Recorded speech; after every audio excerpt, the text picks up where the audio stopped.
Hey, Facebook. Okay.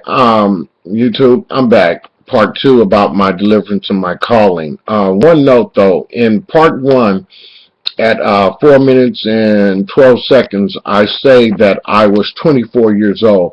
Actually, I was 24 years old when I first started trying to get off drugs, and I tried on my own. I was 26 years old when I prayed to the Lord and asked Him to deliver me, and He did, July the 6th, 1990. Then the following week, July the 13th, following Friday, July the 13th, 1990, I was sitting in my living room. I was reading the Bible. There was no one else in the home. And I heard a voice. Heard a voice call my name.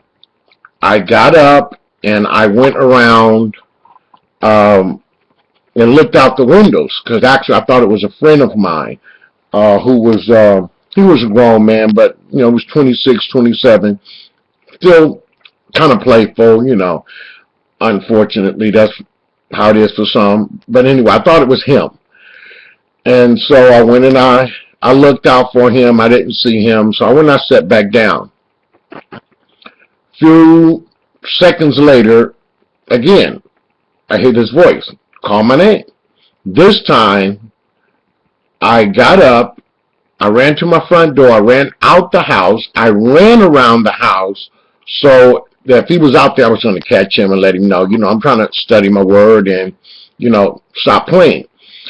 Well, he wasn't out there, but his girlfriend was, that actually lived in an apartment. It was an apartment over the garage in the back of the house. She lived up there, and I'd asked her that she had seen him, and she said no. Now, his cousin, which was somebody I used to smoke cocaine with, was back there with her. And she said to me, the cousin said, so what, are you hearing voices now? Now, mind you, when God delivered me, I started going to my Get High buddies and telling them how Jesus could save them and Jesus could deliver them from drugs. I was excited. So anyway, I told her, no, someone's calling me, but it's okay. Somebody's playing games, but I'm trying to read my word. So anyway, I go back into the house, and when I got to the front door and I closed the screen door, there was an angel in the corner of the room. And he said to me, that was God. And I said, okay. So I closed the door and I said, yes, Lord. And he didn't say anything. And I actually yelled it kind of loud. I said, yes, Lord. And still no reply. So I actually started crying.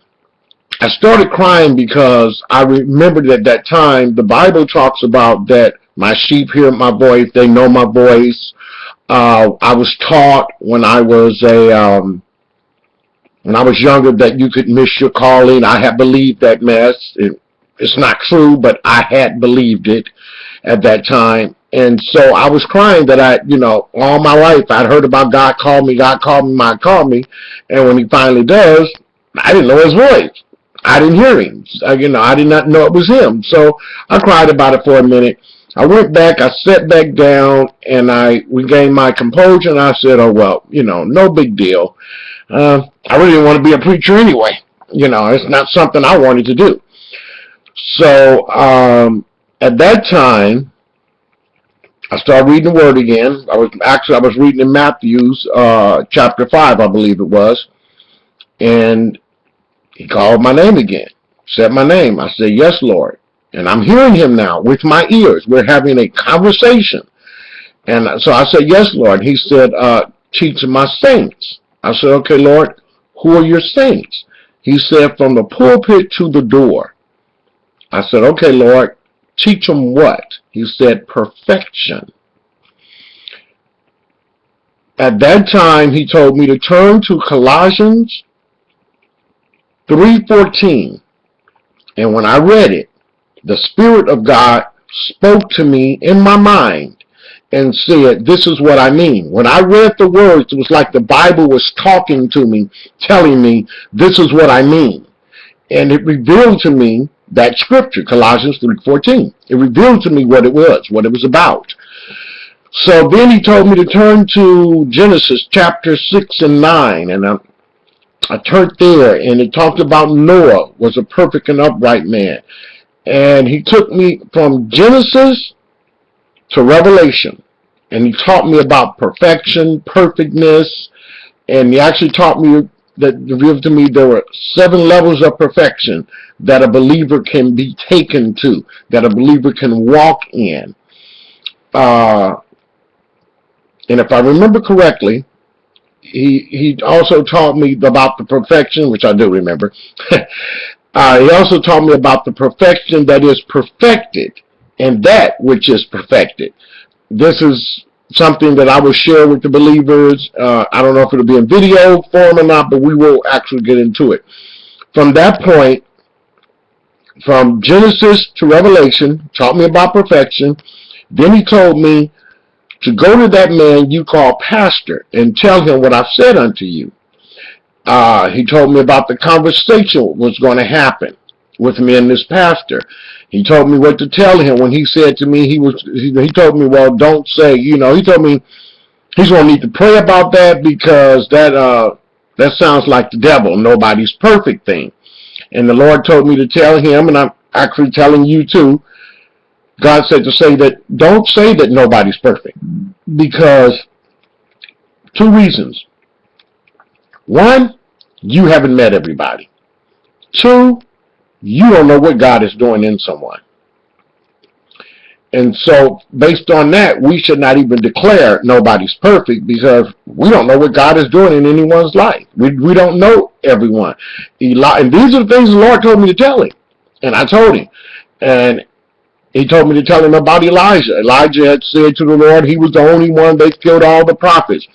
And God told Elijah, I have 7,000 men in a cave that have not bowed down to Baal, to the image of or worship his image. And so in that, Elijah, who was a true man of God, he didn't even know what God was doing with 7,000 more that he had never heard of.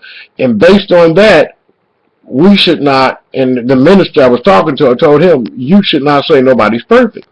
So anyway, he told me, well, I'm going to pray about it. I said, the Lord told me you were going to say that, which he did. And the Lord told me to tell you when you pray about it, he's going to answer you. Okay?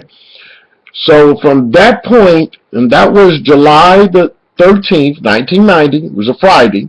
People talk about bad luck Friday. No, it was a blessed Friday. Friday the 13th, July 1990. From that day, for 18 months, God would talk to me by a voice. And literally, it was like every day for the first 3 months. Like every day he would come to me and he'd tell me something. He'd ask me questions. How many people did I create in the beginning? And of course, after about the first or third time he questioned me, I stopped giving answers because it was the third time. And he told me the third time that he ever questioned me about what I thought I knew, what I had learned in church. He said to me, 95% of what you know now is wrong. 95% of what I have been taught in church was wrong. That was disturbing. Nevertheless, I thank God that he corrected that, because he taught me the word, and mainly New Testament. He gave me some Old Testament revelations, no question about it. He did. He taught me Old Testament things, but the main thing is New Testament and the perfection, what that entails, as well as other things. And so this is why I do what I do on YouTube. This is why I do what I do on Facebook. This is why I do what I do in my life daily. I teach believers because he told me to do it, and he's given me information to share with them. So in my next upcoming videos, I will be sharing some of these revelations with you. And if any of you have any questions, you doubt what I'm saying, don't get offended. Question me. Well, why do you say that? Where is that at in the Bible? And believe what's written. Don't try to do this all interpretation, and you don't need to interpret the Bible. God has not failed us and to speak the English language. He provided us with the truth in the English language. If you want to go learn Greek and Hebrew, fine, but do not think you're going to get revelation of truth from Greek and Hebrew. It comes from the Spirit of God and the Spirit of God only. Y'all be blessed, and thank you for watching my videos. I hope I see you again. You have a blessed new year. Stay strong in the Lord and in the power of His might. Peace unto you and yours.